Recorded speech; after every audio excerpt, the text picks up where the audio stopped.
श्री स्वामी समर्थ. जय जय स्वामी समर्थ. स्वामींचं नाव घेऊन मी या व्हिडिओला सुरुवात करते. हिंदू धर्मात गणपती बाप्पाला विशेष महत्त्व आहे. बुद्धीचे देवता, विघ्नहर्ता म्हणून गणपतीला पूजले जाते. गणेश पूजनाशिवाय कोणतीही धार्मिक कार्य असो किंवा शुभ कार्य पूर्ण होत नाही. एकदंत विघ्नहर्ता अशा नावाने ओळखल्या जाणाऱ्या गणपतीला चतुर्थी तिथी समर्पित आहे. प्रत्येक महिन्याच्या कृष्ण आणि शुक्ल पक्षातील चतुर्थी तिथीला संकष्टी चतुर्थीचे व्रत पाळले जाते. तसेच संकष्टीच्या दिवशी चंद्राची पूजा करण्याचे विशेष महत्त्व आहे. त्याशिवाय व्रत पूर्ण मानले जात नाही. पंचांगानुसार माघ महिन्याच्या कृष्ण पक्षातील चतुर्थी तिथी 28 फेब्रुवारीला म्हणजे बुधवारी आहे. चतुर्थी पहाटे 1:53 सुरू होणार असून दुसऱ्या दिवशी 29 फेब्रुवारीला पहाटे 4:18 संपणार आहे. उदय तिथीनुसार संकष्टी चतुर्थी 28 फेब्रुवारीला साजरी केली जाईल.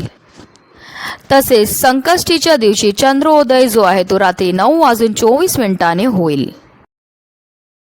संकष्टी चतुर्थीच्या दिवशी आपल्याला गणपती बाप्पांची पूजा करायची आहे, सेवा करायची आहे. त्याचबरोबर आपल्याला काही विशेष उपाय देखील करायचे ज्यामुळे आपल्या जीवनामध्ये असणारे सर्व संकट, सर्व विघ्न साक्षात गणपती बाप्पा दूर करतील. आणि म्हणूनच प्रत्येक आईने आपल्या मुलांसाठी गणपतीला ही एक वस्तू अर्पण करायची ज्यामुळे आपल्या मुलांच्या जीवनामध्ये असणारे सर्व दोष, सर्व विघ्न, सर्व अडचणी तर दूर होणारच आहेत, पण त्यांना प्रत्येक क्षेत्रामध्ये यश हे मिळणार आहे. जर ते अभ्यास करत असतील त्यांना केलेला अभ्यास लक्षात राहील. जर ते नोकरी करत असतील तर त्यांना नोकरीमध्ये यश मिळेल. त्याचबरोबर जर ते व्यवसाय करत असतील तर त्यांना व्यवसायामध्ये सुद्धा भरभरून यश हे मिळणार आहे. अतिशय प्रभावी असा हा उपाय ज्याबद्दल सविस्तर माहिती मी तुम्हाला या व्हिडिओमध्ये देणार आहे, तर व्हिडिओ पूर्ण पहा.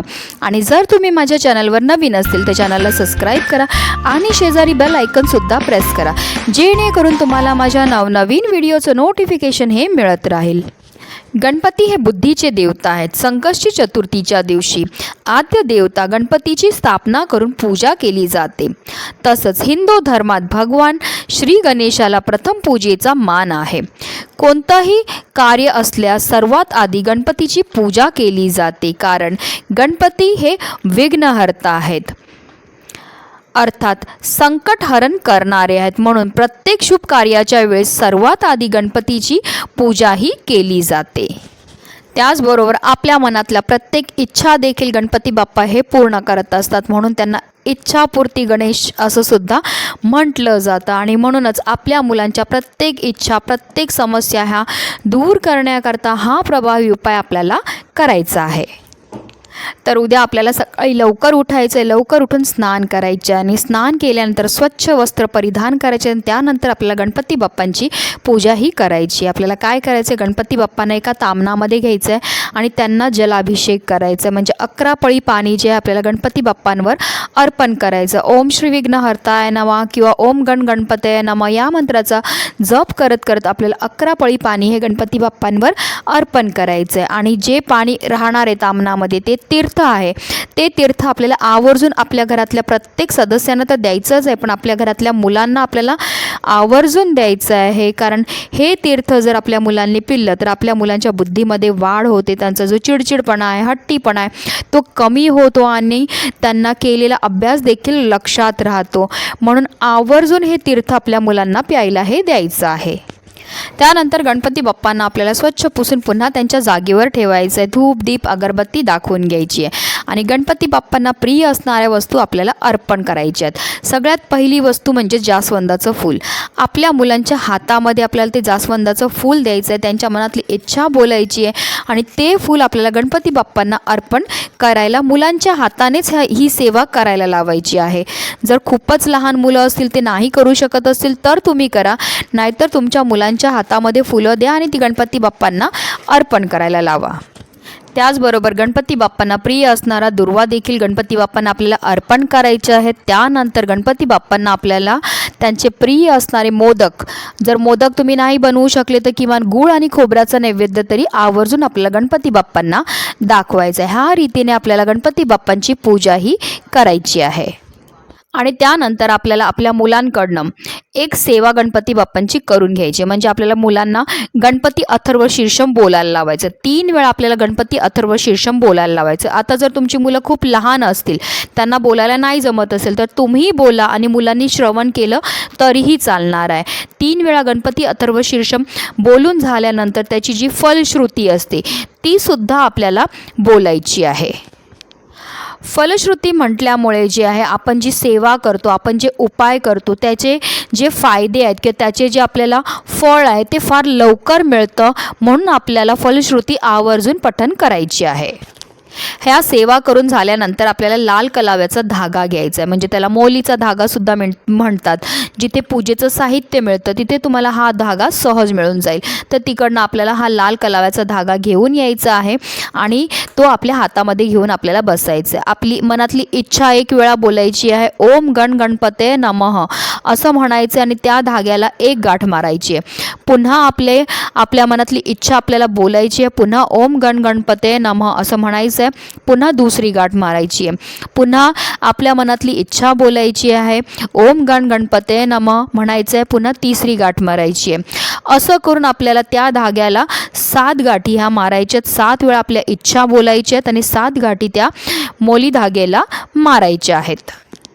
आता आपल्याला काय करायचं, एक नारळ घ्यायचा. नारळामध्ये पाणी असणं गरजेचं आहे. त्याचबरोबर आपल्याला 21 दुर्वा घ्यायच्यात. 21 शमीची पत्र घ्यायची आहेत. आता हे कुठे मिळेल? शमीची पत्र तुम्हाला जिथे पूजेचं साहित्य मिळतं, म्हणजे पूजेचं जिकडे फुलं हार वगैरे विकले जातात त्यांच्याकडे सहज मिळून जाणार आहे. तर तिकडनं तुम्हाला शमीची ही पत्र घेऊन यायची आहेत. 21 शमीची पत्र, 21 दुर्वा, ही लाल कलाव्याचा जो धागा आहे आणि त्याचबरोबर 1 नारळ, ह्या वस्तू घेऊन आपल्याला गणपती बाप्पाच्या मंदिरात जायचं आहे. गणपती बाप्पांच्या मंदिरामध्ये गेल्यावर आपल्याला सगळ्यात पहिला जे आहे, ह्या ज्या 21 दुर्वा आहेत आणि 21 शमीपत्र ती आपल्या मुलांच्या हाताने गणपती बाप्पांच्या चरणाजवळ अर्पण करायला द्यायची आहे. त्याचबरोबर जो हा नारळ आहे तो सुद्धा आपल्याला गणपती बाप्पांच्या चरणाजवळ अर्पण करायचा. आणि हा जो लाल कलाव्याचा धागा ज्याला आपण 7 गाठी मारल्यात तो धागासुद्धा आपल्याला गणपती बाप्पांच्या चरणाजवळ अर्पण करायचा आहे. धागा अर्पण करताना आपल्याला आपल्या मनातली इच्छा गणपती बाप्पांना बोलायची आहे. त्यानंतर आपल्याला गणपती बाप्पांना हात जोडून प्रार्थना करायची. आपल्या मुलांच्या ज्या पण समस्या त्या बोलायच्या. जर आपल्या मुलांना केलेला अभ्यास लक्षात राहत नसेल तर तसं म्हणायचं आहे. जर त्यांच्या विवाहामध्ये काही अडचणी येत असतील तर तसं बोलायचं आहे. संतान प्राप्तीमध्ये काही अडचणी येत असतील तर तसं बोलायचं आहे. नोकरीमध्ये, व्यवसायामध्ये, म्हणजे ज्या पण आपल्या मुलांच्या अडचणी असतील त्या आपल्याला गणपती बाप्पांना बोलायचं. त्याचबरोबर जर मुलं हट्टीपणा करत असतील, ऐकत नसतील, तर ते सुद्धा आपल्याला गणपती बाप्पांना बोलायचं आहे. आता जर तुम्हाला 2 मुलं असतील तर तुम्हाला 2 धागे तयार करायचे. 3 मुलं असतील तर 3 धागे करायचेत. म्हणजे 3 धाग्यांवर आपल्याला 7-7 गाठी मारायच्यात. इच्छा बोलायच्यात, समस्या बोलायच्या आहेत आणि आपल्याला गाठी मारत जायच्यात. आणि जर 1 मुलगा असेल तर 1 धागा तुम्हाला तयार करायचा आहे. आता ह्या सर्व सेवा करून झाल्यानंतर, म्हणजे आपल्याला गणपती बाप्पांना ह्या सर्व वस्तू अर्पण करून झाल्यानंतर, प्रार्थना करून झाल्यानंतर आपल्याला थोड्या वेळ गणपती बाप्पांच्या मंदिरामध्येच बसायचं. आणि त्यानंतर जे आहे आपण जो हा लाल धागा गणपती बाप्पांच्या चरणाजवळ अर्पण केलेला आहे तो आपल्याला उचलून घ्यायचा आहे आणि उचलून तो आपल्या घरी घेऊन यायचा आहे. ह्या धाग्यावर जे आहे आपण अतिशय उच्च कोटीच्या सेवा केलेल्या आहे, त्यामुळे तो अभिमंत्रित झालेला आहे. तर आपल्याला काय करायचं आहे, तो धागा जो आहे तो आपल्या मुलांच्या जास्तीत जास्त जवळ राहील ह्याची आपल्याला काळजी घ्यायची आहे. जर ते नोकरी व्यवसाय करत असेल त्यांच्या पाकिटात ठेवायला द्या किंवा त्यांच्या हातामध्ये बांधला, गळ्यामध्ये बांधला तरीही चालणार आहे.